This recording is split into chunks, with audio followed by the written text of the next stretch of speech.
different type of forces, and we had done 2 to 3 type of forces. One we had done gravitational force, one we had done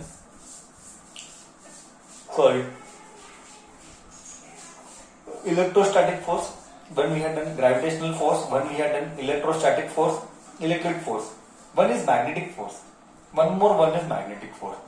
And we had seen motion, we had seen velocity, we had seen displacement, we had discussed about velocity के different चीजें, we discussed what is in rest, what is in motion. If you have missed, I told you, watch it on YouTube also, it is available. And we had done displacement, distance, acceleration. I'll just revise थोड़ा सा first 5 to 10 minutes, and then we are going to get into contact forces and non-contact forces. Okay, so I'll just give overview. Once again, I will give you overview what all we have done. We in force, in local language we told force is a push or a pull. After that, we discussed about one is gravitational force. We discussed about electric force, electrostatic force. Static means stationary. I told you, static means stationary. Stationary यानी rest. Electrostatic force. And then we have done, we have done about, we'll do this, magnetic force. We'll do this magnetic force. And then we have done about basic quantities, something called as distance. I am just revising. I hope you will remember everything. One is displacement. One is distance, one is displacement. Where distance I told you, then we came across speed. Speed is velocity, distance upon time. Speed is distance upon time. Velocity is displacement upon time. Velocity is displacement upon time.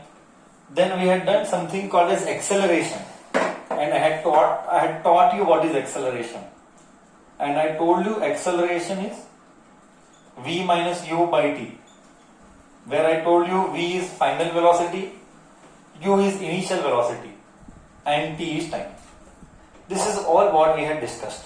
Okay. Abhi se I hope you would have copied all these things. When I was teaching, I had told also, please do copy all these things, what is being taught to you. Please keep a note, please keep a record of all these things. Okay. Discussion continues आगे. And acceleration को I had given a symbol as A. So formula was A is equal to V minus U by T. I had taught you till here. We had taken one example, and I had also told you that acceleration is increase in velocity. Didn't I speak? Acceleration is increase in velocity. Acceleration is increase in velocity. These all things we had discussed, bacha. Correct? So now our discussion goes ahead. I had derived all this, then I told you acceleration का नाम ही accelerator, उसी से उठाया गया है उल्टा. Accelerator का नाम इसी से लिया गया है. हाँ, या वाइस वर्सा, कुछ भी बोल दे, क्या फर्क पड़ता है. सो ये सारी चीजें मैंने बताई तुझे. Okay, now we will discuss one और two new things. For that again I have to do some basics. For this again I have to do some basics. And what was that basic? What was that basic? Basic was speed का unit. Speed का unit and velocity का unit was same. Speed का unit and velocity का unit was same. Speed and velocity का unit is meter per second. I told you can write like this also. You can write like this also. And you can write like this also. However you write, it is a matter of choice. However you write, it is a matter of choice. So we had written like this. There are different ways of writing. And then we had done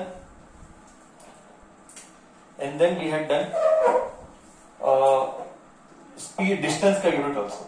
Distance का unit also I told you it is given in meter, and displacement का unit I told you SI unit. SI unit means those units which is accepted across the world. System international. ये सारी चीजें मैंने तुम्हें कराई थी. अब हमारा डिस्कशन और आगे जाता है. अब मुझे डिस्कस करना है एक्सेलरेशन का यूनिट। अब मुझे डिस्कस करना है एक्सेलरेशन का unit. Now I am here to discuss acceleration unit. Now see here बच्चा, ट्राई टू अंडरस्टैंड हियर मैं क्या बोलना चाहता हूं। एक्सेलरेशन, सर एक्सेलरेशन क्या है? v minus u by T.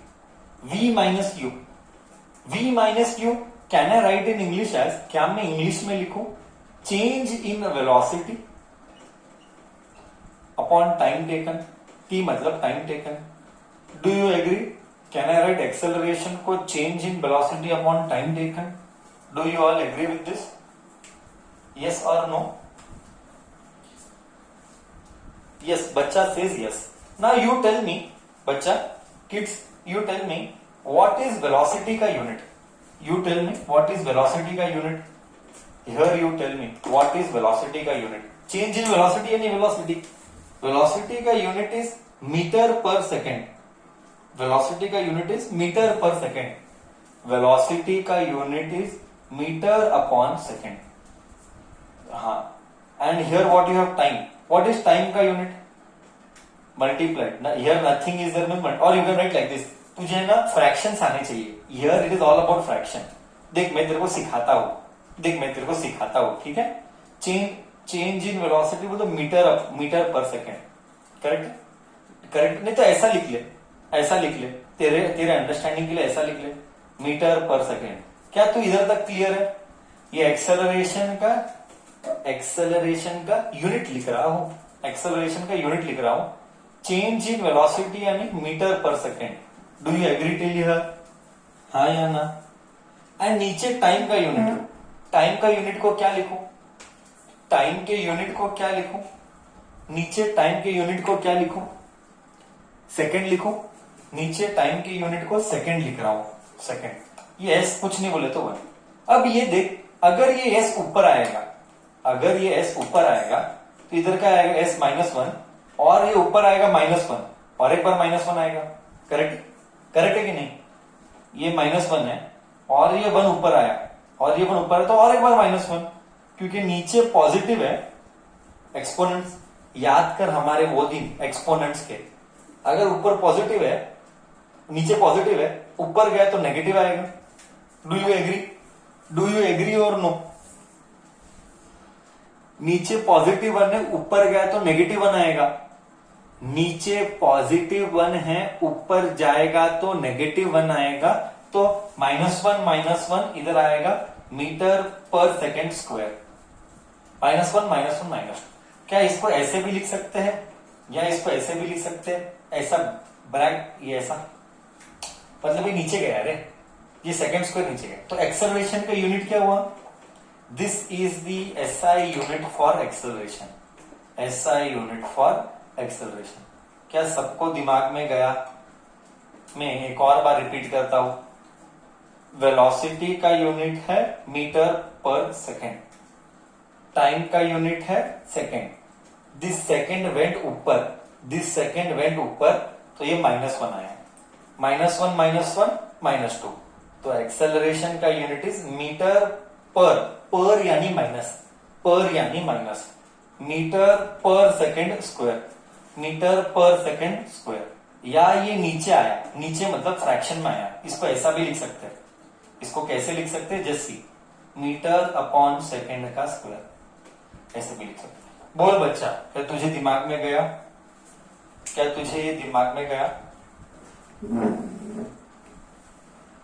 तो अब यूनिट तू बाय हार्ट करेगा. अब यूनिट क्या हो गया? मीटर पर सेकेंड स्क्वायर. करेक्ट है. मीटर पर सेकेंड स्क्वायर हो गया.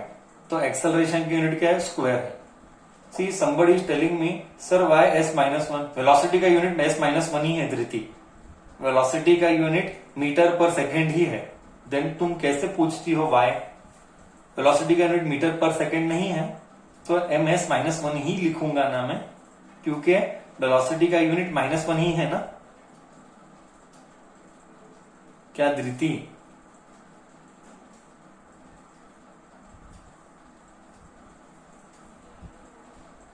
ओके, ठीक है. तो हमको ये बाय हार्ट करना है, किसी भी हालत में हम ये भूल नहीं सकते। नेक्स्ट ईयर का फर्स्ट चैप्टर यही है, नेक्स्ट ईयर का फर्स्ट चैप्टर यही होने वाला है। तो मैं नहीं चाहता तू सफर करे बाद में, और नहीं तो तू करने वाला ही है। मत बोल, डोंट टेल मी सर ये तो आने वाला नहीं है, मत बोल गधे, ये आएगा नेक्स्ट ईयर फर्स्ट चैप्टर आएगा। ठीक है, ये था एक्सेलरेशन के बारे में, एक्सेलरेशन के बारे में। अब हम आगे जाते हैं। क्या मैं बोर्ड रब कर सकता हूं? क्या मैं बोर्ड को रब कर सकता हूं अब? सो एक्सेलरेशन का यूनिट लिखा, सारी चीजें कॉपी की बच्चा, सारी चीजें तूने कॉपी की बच्चा।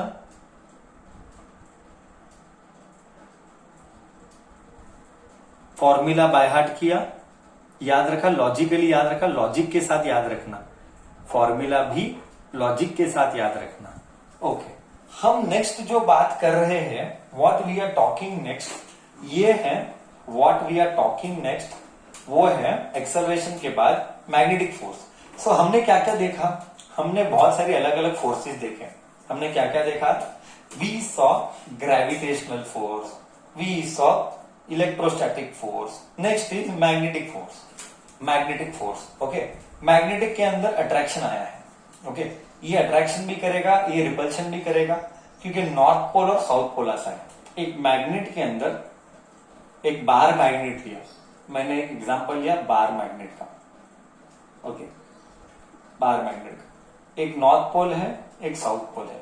तो एक और मैग्नेट लिया, ये नॉर्थ पोल है, ये साउथ पोल है। ओके, ये first question to you, sir क्या है north pole south pole originally ऐसा है कि हम बनाते हैं? डू वी मेक, और originally from the earth only you get like this north pole south pole? What is it? Tell me, is it manufactured or do you naturally get like this north pole south pole or this bar magnet? Okay, I am excited to see what is your answer. Okay, answer is all these magnet of north pole and south pole, these all are manufactured artificially. These all are manufactured artificially, they are not naturally. Okay, magnets are made artificial magnets. Maximum magnets which are used in daily life, maximum magnets which are used in daily life are all artificially magnet, they are not naturally occurring magnet. अगर तू naturally बोलता है तो तेरी जानकारी गलत है, तूने गलत चीजों को समझा है। ये north pole south pole magnet जो बनाते हैं हम, ये सब आर्टिफिशियली मैन्युफैक्चर किया जाता है। ठीक है, क्या इन्फॉर्मेशन, क्या बहुत मैंने तो बोला ही था, बहुत सारी नई चीजें पढ़ेगा तुम। अब ये नॉर्थ पोल के मैग्नेटिक लाइंस रहते हैं। ओके, अब इसके डिटेल्स में हम सब नहीं जाएंगे, ये सब हमारे को 12th में आता है, 12th स्टैंडर्ड में डिटेल में आएगा और 10th में आएगा। अब हम डिटेल में नहीं जाएंगे। एज ऑफ नाउ हम क्या पढ़ेंगे? हम ये पढ़ेंगे कि ये नॉर्थ पोल सेम पोल क्या होता है, बेसिक नॉलेज लेंगे हम। सेम पोल रिपेल करते हैं, रिपेल यानी दूर जाना, and opposite pole and opposite poles attract करते हैं, एंड ऑपोजिट पोल्स अट्रैक्ट करते हैं। सेम पोल रिपेल करते हैं एंड ऑपोजिट पोल अट्रैक्ट करते हैं। क्या इधर तक मैं सबको ठीक हूं? क्या इधर तक मैं सबको ठीक हूं? नॉर्थ पोल साउथ पोल, हाँ इतना ही हमको पढ़ना है। तो ये जो फोर्स आया अट्रैक्शन और रिपल्शन का, या तो अट्रैक्शन का या तो रिपल्शन का, ये है मैग्नेटिक फोर्स। ये मैग्नेटिक फोर्स क्यों आया, क्यों फोर्स लगा, all that we cannot do in 8th standard, all that we cannot do in 8th standard. But basic चीज याद रख, I told you basic thing. What is the basic thing I told you, बच्चा? I told you the basic thing is that whatever happens, I repeat, whatever happens, all living creatures are made up of cell, all non-living creatures are made up of dash. बोल, all non-living creatures are made up of dash. Complete. Come on, tell me बच्चा. Very good, Atharva. Very good. Matter Pooja matter बराबर है, but matter के अंदर क्या? हम cell से बने हैं तो मैटर के अंदर क्या? मैटर के अंदर क्या है? Come on, we had told all this. We had discussed everything. Come on बच्चा. You all have to be very good. Correct. they are made up of atoms. You cannot forget all these basic things, बच्चा. You cannot forget all these basic things, बच्चा. They are made up of atoms. Atoms में कितने type? Atoms, sorry, एक ही type. Atoms के अंदर कौन कौन? Atoms के अंदर कौन कौन है बच्चा? हाँ, come on, tell me. Atom के अंदर कौन कौन है? शॉर्ट में लिख नाम. शॉर्ट में नाम लिख, बोल. I'm waiting.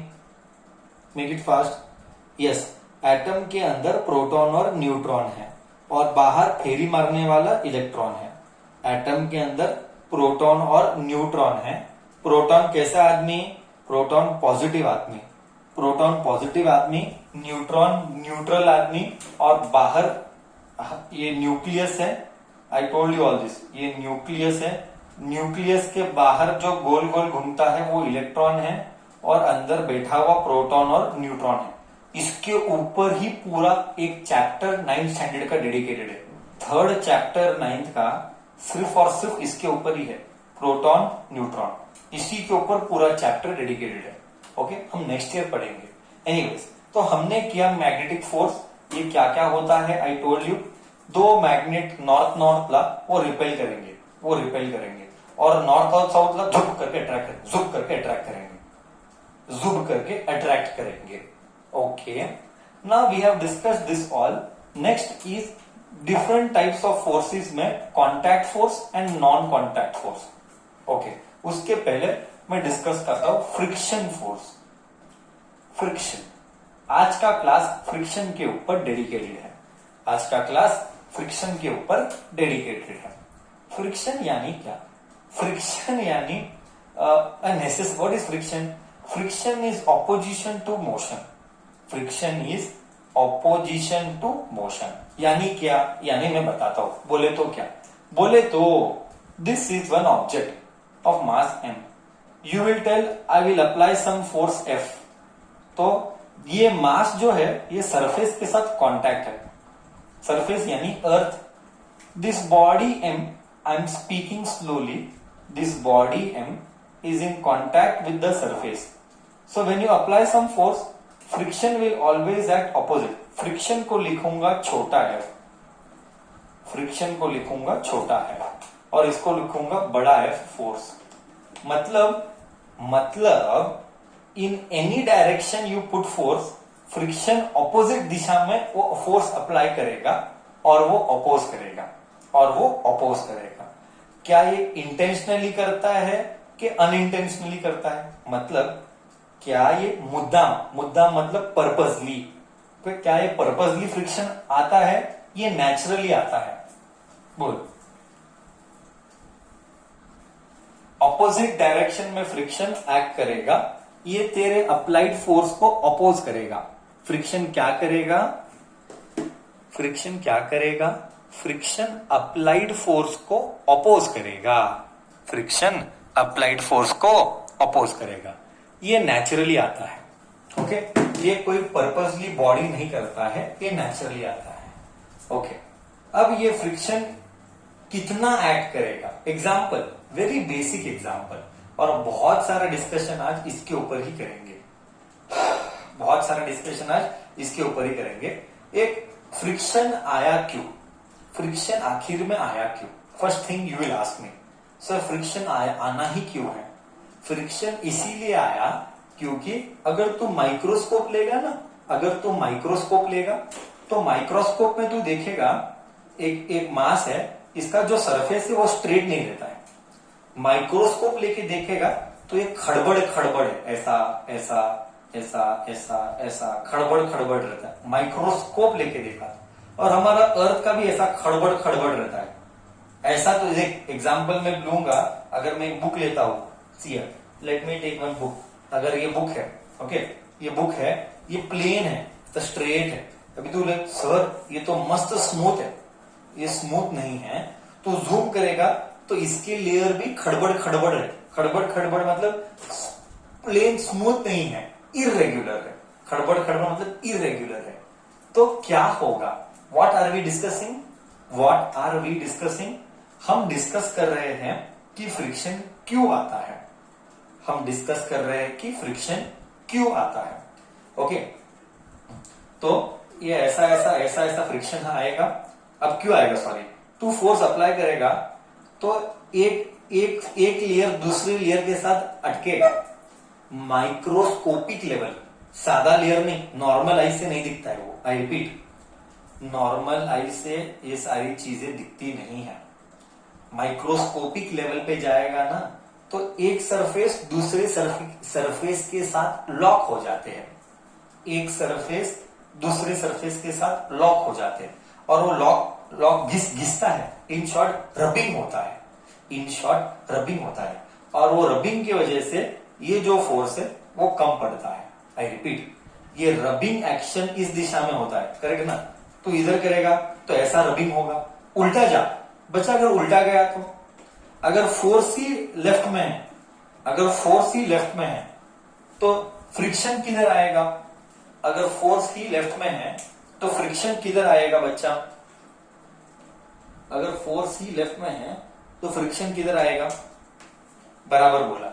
अगर फोर्स लेफ्ट में है तो फ्रिक्शन राइट में आएगा. Do you agree. अगर फोर्स लेफ्ट में है तो फ्रिक्शन, बहुत अच्छे, फ्रिक्शन राइट में आएगा. राइट में आएगा फ्रिक्शन. सो इन शॉर्ट क्या, फ्रिक्शन क्यों आता है. फर्स्ट क्वेश्चन, सर फ्रिक्शन क्यों आता है. क्योंकि when you apply force, these irregular surface try to rub each other by coming in contact because they are irregular, and this irregularity force, when they are rubbing, this irregular action, irregular surface के वजह से जो action आया, irregular surface के वजह से जो action आया उसको हमने नाम दिया फ्रिक्शन. उसको हमने नाम दिया फ्रिक्शन. एग्जाम्पल, तू एक प्लास्टिक बॉल ले और थोड़ा सा पुश कर. आफ्टर सम टाइम वो रुक जाएगा. आफ्टर सम टाइम तू एक बुक ले और एक बुक को एक पुश कर. आफ्टर सम टाइम बुक भी रुक जाएगा. रुक मतलब स्टॉप हो जाएगा. क्यों. क्योंकि बुक का सरफेस एंड बुक का लेयर एंड अर्थ का लेयर रब किया. रबिंग से अपोज हुआ. अपोज होने से मेरा फोर्स कम हुआ. आई रिपीट, अपोज होने से मेरा फोर्स कम हो गया. ये है फ्रिक्शन. फ्रिक्शन के वजह से क्या होता है. फ्रिक्शन के वजह से हीटिंग होता है. ओके, फ्रिक्शन क्या करवाएगा. फ्रिक्शन हीटिंग करवाएगा. It causes heating effect. कैसे. एग्जाम्पल क्या है. एग्जाम्पल क्या है. तेरा हाथ ले, दोनों हाथ को रब कर, तेरे को गर्म हो जाएगा. ओल्डन जमाने में फ्रिक्शन के वजह से ही तो स्पार्क आता था. देखा होगा बचपन के कार्टून में, दोस्त उनको जुक जुक किया, आग लगा. क्योंकि रबिंग एक्शन कॉजेज हीट की वजह से फायर आया. करेक्ट है हाँ या ना. Rubbing action causes heating effect. बोल, ये सारी चीजें दिमाग के अंदर गई. कैसा लग रहा है. इंटरेस्टिंग है सब. हाँ. Sir continues the discussion ahead. अब आगे क्या. सर क्या ये फ्रिक्शन लाइफ में जरूरी है कि जरूरी नहीं है. आई रिपीट, सर क्या लाइफ में फ्रिक्शन चाहिए कि नहीं चाहिए. I have a small doubt. Sir do we need friction in life और do we don't need friction in life. Hold on, I am coming.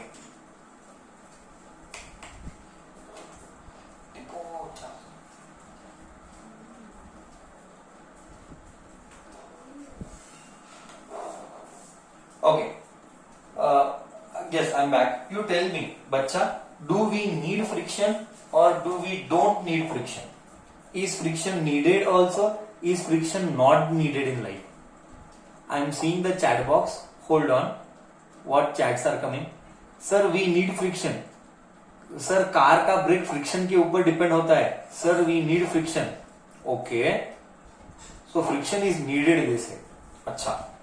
एक बात बताता हूं फिर. अगर फ्रिक्शन नीडेड है अगर फ्रिक्शन नीडेड है तो मैं बताता हूं, तू बहुत दिन तक ऑयलिंग और ग्रीजिंग मत कर तो दरवाजा के अंदर आवाज आएगी। बहुत दिन तक ऑयलिंग और ग्रीजिंग मत कर, क्या दरवाजा घुमाते टाइम आवाज आएगी, कौंक कौंक। फैन का भी ले ले, फैन बहुत दिनों तक नहीं होगा तो फैन रोने लगेगा। फैन रोने लगेगा मतलब क्या, आवाज करेगा। बोल, अब फ्रिक्शन चाहिए था कि नहीं चाहिए था? अब फ्रिक्शन चाहिए कि नहीं? ऐसी जगह पे फ्रिक्शन चाहिए कि नहीं चाहिए? ऐसी जगह फ्रिक्शन चाहिए कि नहीं चाहिए?